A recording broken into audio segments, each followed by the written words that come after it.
My name is Cindy Rogers, and I have the privilege of reading a story to you today that happens to be one of my favorites.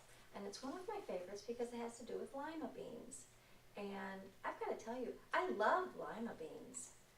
But let's find out what happens with this little girl and her story with lima beans. It's called A Bad Case of the Stripes by David Shannon.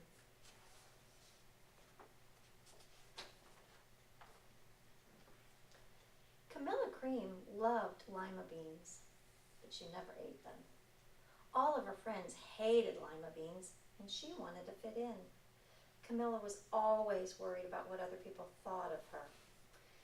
Today she was fretting even more than usual. It was the first day of school, and she couldn't decide what to wear. There were so many people to impress. She tried on 42 outfits, but none seemed quite right. She put on a pretty red dress and looked in the mirror, and then she screamed.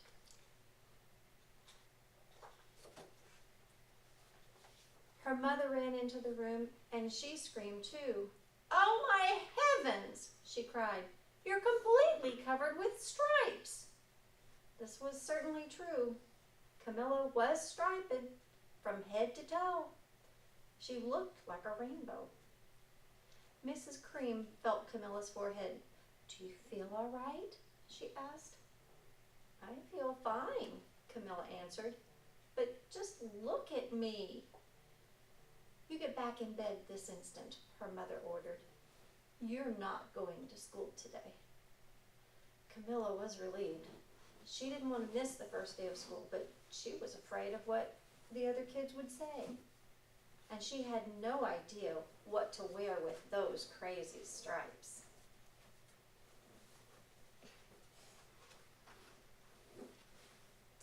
That afternoon, Dr. Bumble came to examine Camilla. "Most extraordinary," he exclaimed. "I've never seen anything like it. Are you having any coughing, sneezing, runny nose, aches, pains, chills, hot flashes, dizziness, drowsiness, shortness of breath, or uncontrollable twitching?" "No," Camilla told him. "I feel fine." "Well then," Dr. Bumble said, turning to Mrs. Cream, "I don't see any reason why she shouldn't go to school tomorrow. Here's some ointment that should help clear up those stripes in a few days. If it doesn't, you know where to reach me." And off he went.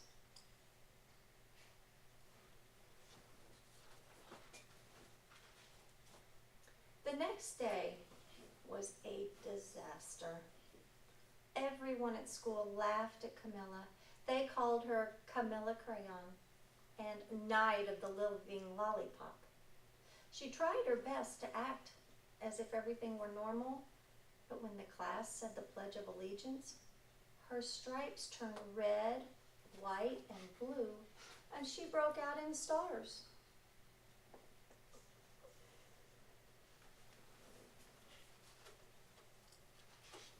The other kids thought that was great.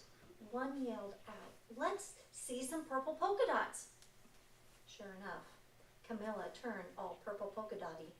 Someone else shouted, "Checkerboard!" and a pattern of squares covered her skin.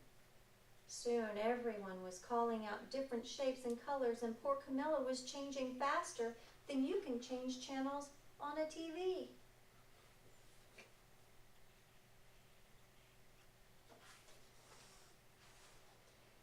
That night, Mr. Harms, the school principal, called.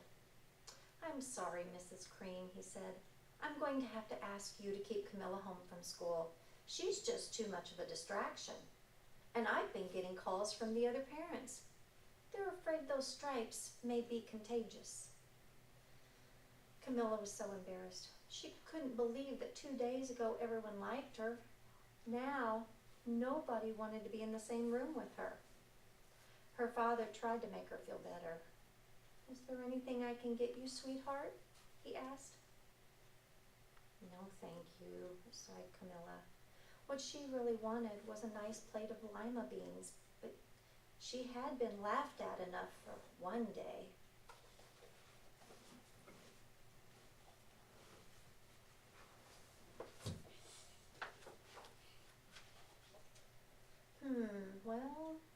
Yes, I see. Dr. Bumble mumbled when Mr. Cream phoned the next day. I think I'd better bring in the specialist. We'll be right over. About an hour later, Dr. Bumble arrived with 4 people in long white coats. He introduced them to the Creams. This is Dr. Grop, Dr. Sponge, Dr. Cricket, and Dr. Young. Then the specialist went to work on Camilla. They squeezed and jabbed, tapped and tested. It was very uncomfortable. Well, it's not the mumps, concluded Dr. Grop. Or the measles, said Dr. Sponge. Definitely not chicken pox, put in Dr. Cricket.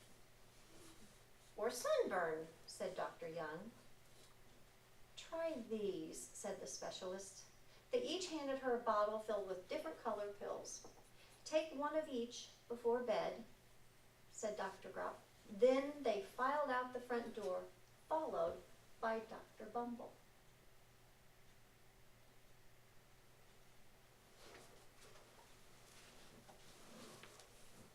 That night, Camilla took her medicine. It was awful. When she woke up the next morning, she did feel different. But when she got dressed, her clothes didn't fit right. She looked in the mirror, and there, staring back at her, was a giant, multicolored pill with her face on it.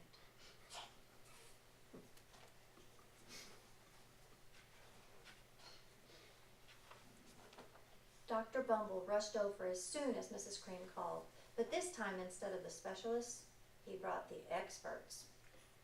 Dr. Gord and Mr. Mellon were the finest scientific minds in the land. And once again, Camilla was poked and prodded, looked at and listened to. The experts wrote down lots of numbers. Then they huddled together and whispered.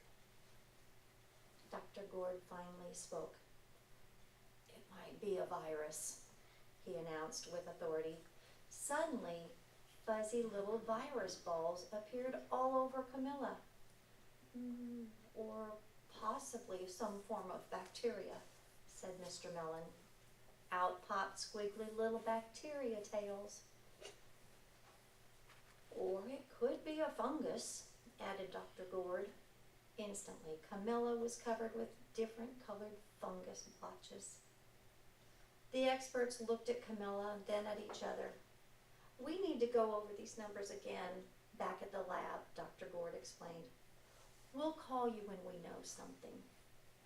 But the experts didn't have a clue, much less a cure. By now, the TV news had found out about Camilla. Reporters from every channel were outside her house, telling the story of the bizarre case of the incredible changing kid. Soon a huge crowd was camped out on the front lawn.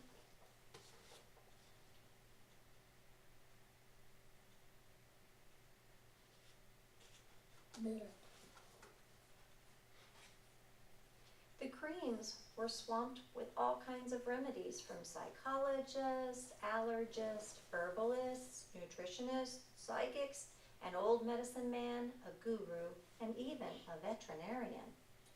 Each so-called cure only added to poor Camilla's strange appearance, until it was hard to even recognize her.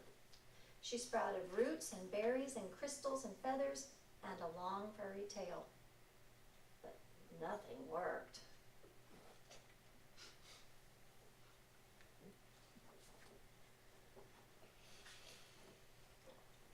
One day, a woman who called herself an environmental therapist claimed she could cure Camilla.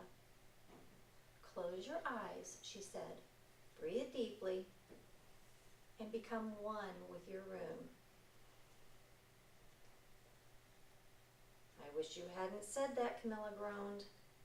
Slowly she started to melt into the walls of her room. Her bed became her mouth, her nose was a dresser, and 2 paintings were her eyes. The therapist screamed and ran from the house. "What are we going to do?" cried Mrs. Cream. "It just keeps getting worse and worse." She began to sob.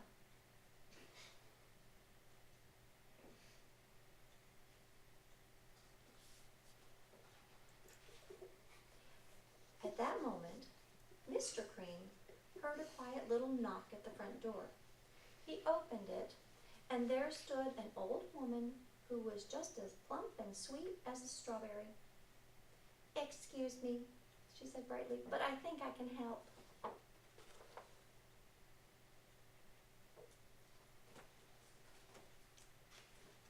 She went into Camilla's room and looked around. "My goodness," she said with a shake of her head. "What we have here is a bad case of stripes. One of the worst I've ever seen."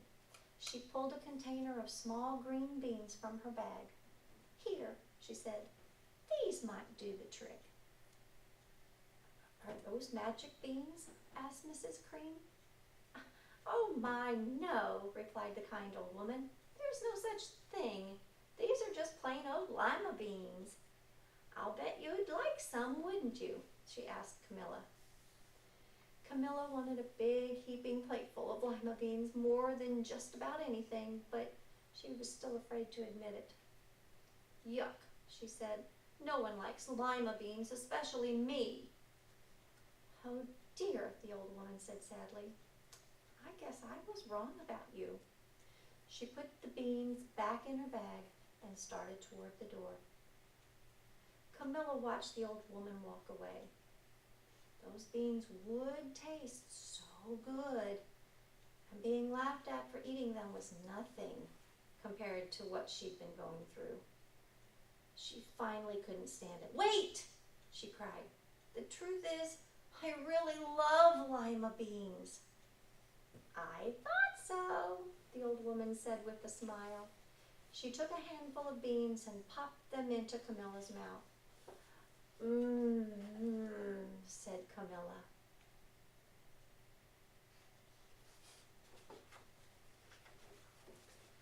Suddenly, the branches, feathers, and squiggly tails began to disappear.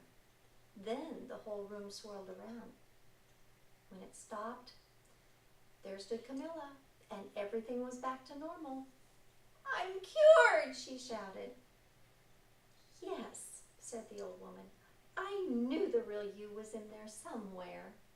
She patted Camilla on the head. Then she went outside and vanished into the crowd.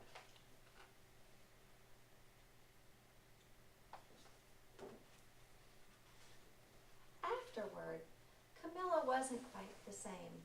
Some of the kids at school said she was weird, but she didn't care a bit. She ate all the lima beans she wanted, and she never had even a touch of stripes again.